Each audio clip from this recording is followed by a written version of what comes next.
Who was Sennacherib? He was the king of Assyria, mentioned in the Bible. Sennacherib also left behind the Assyrian prism, that was unearthed many years ago, with writings of his campaigns in all the nations he conquered. And it says, Sennacherib's annals are the annals of the Assyrian king Sennacherib. They are found inscribed on a number of artifacts, and the final versions were found in 3 clay prisms inscribed with the same text. The Taylor prism is in the British Museum, the Oriental Institute prism in the Oriental Institute of Chicago, and the Jerusalem prism is in the Israel Museum in Jerusalem. Now let's see what Sennacherib, king of Assyria, wrote about the description of all Israel's surrounding neighbors he conquered. End quote. To the lower sea of the rising sun, all humankind, the black-headed race he has brought in submission at my feet. See that. King Sennacherib clearly called of Israel's surrounding neighbors including Israel. The black-headed race. Black-headed means black people. Here is a list written on the Assyrian prism, that lists the names of the kings and nations he conquered. Started at verse 51. Tubalu, the Sidonite. Abdilati, the Arvadite. Urumilki, the Gublite. Midanti, the Ashdodite. Budwilu, the Beth Ammonite. Kamusunadbi, the Moabite. Malik Ramu, the Edomite. Now you can't possibly believe that Europeans were living in ancient Edom with names like Malik. As you can see, Israel and all their surrounding neighbors were black people. The words of Sennacherib himself, king of Assyria, mentioned in the Bible. Now let's see what the prophet Hosea says about Israel being a cake unturned really means. Because for many years, these One West camps have deceived you to believe that Israel all became a lighter complexion with different phenotypes, which is simply not true. This is the book of Hosea, and chapter 7.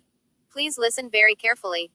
Hosea 7. When I would heal Israel, the iniquity of Ephraim is revealed in the evil deeds of Samaria, for they deal falsely. The thief breaks in, and the bandit raid outside. But they do not consider that I remember all their evil. Now their deeds surround them, they are before my face. By their evil they make the king glad, and the princes by their treachery. They are all adulterers. They are like a heated oven whose baker ceases to stir the fire, from the kneading of the dough until it is leavened. On the day of our king the princes became sick with the heat of wine. He stretched out his hand with mockers, for with hearts like an oven they approach their intrigue. All night their anger smolders. In the morning it blazes like a flaming fire. All night their anger smolders. In the morning it blazes like a flaming fire. All night their anger smolders. In the morning it blazes like a flaming fire. All night their anger smolders. In the morning it blazes like a flaming fire. All night their anger smolders. In the morning it blazes like a flaming fire. All night their anger smolders. In the morning it blazes like a flaming fire. All night their anger smolders. In the morning it blazes like a flaming fire. All night their anger smolders. In the morning it blazes like a flaming fire. All night their anger smolders. In the morning it blazes like a flaming fire. All of them are hot as an oven, and they devour their rulers. All their kings have fallen. All of them are hot as an oven, and all of them are hot as an oven, and all of them are hot as an oven, and all of them are hot as an oven, and all of them are hot as an oven, and they devour their rulers. All their kings have fallen, and none of them calls upon me. Ephraim mixes himself with the peoples. Ephraim is a cake not turned. Ephraim mixes himself with the peoples. Ephraim is a cake not turned. Ephraim mixes himself with the peoples. Ephraim is a cake not turned. Ephraim mixes himself with the peoples. Ephraim is a cake not turned. Ephraim mixes himself with the peoples. Ephraim is a cake not turned.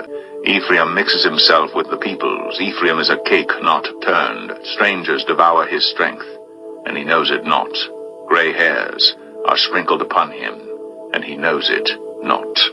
The pride of Israel testifies to his face, yet they do not return to the Lord their God, nor seek him for all this. Ephraim is like a dove, silly and without sense, calling to Egypt, going to Assyria. As they go, I will spread over them my net. I will bring them down like birds of the heavens.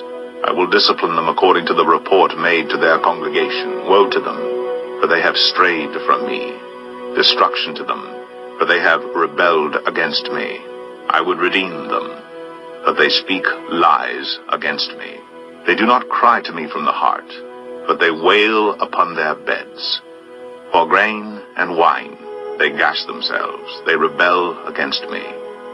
Although I trained and strengthened their arms, yet they devise evil against me. They return, but not upward. They are like a treacherous bow. Their princes shall fall by the sword. Because of the insolence of their tongue, this shall be their derision in the land of Egypt. So there you have it. The one West Ephraim, a cake unturned, lies put to rest. God clearly was the baker in Hosea chapter 7. God was angry with Israel because of their sins and wickedness. Instead of turning Ephraim and cooking him properly, God let Ephraim remain in the oven all night until she was a flaming fire in the morning. Ephraim was completely burned to be jet black on all sides. She was hot and unbaked from the oven. She was neglected by God and not turned. Ephraim was left in the oven to burn. The precept is in the book of Lamentations. Israel's skin became jet black because of the famine. What happens to black people when they get sick? They get darker. Ephraim was completely burned by God on all sides, leaving her to be jet black from the flames. The one West Ephraim, a cake unturned, lies put to rest.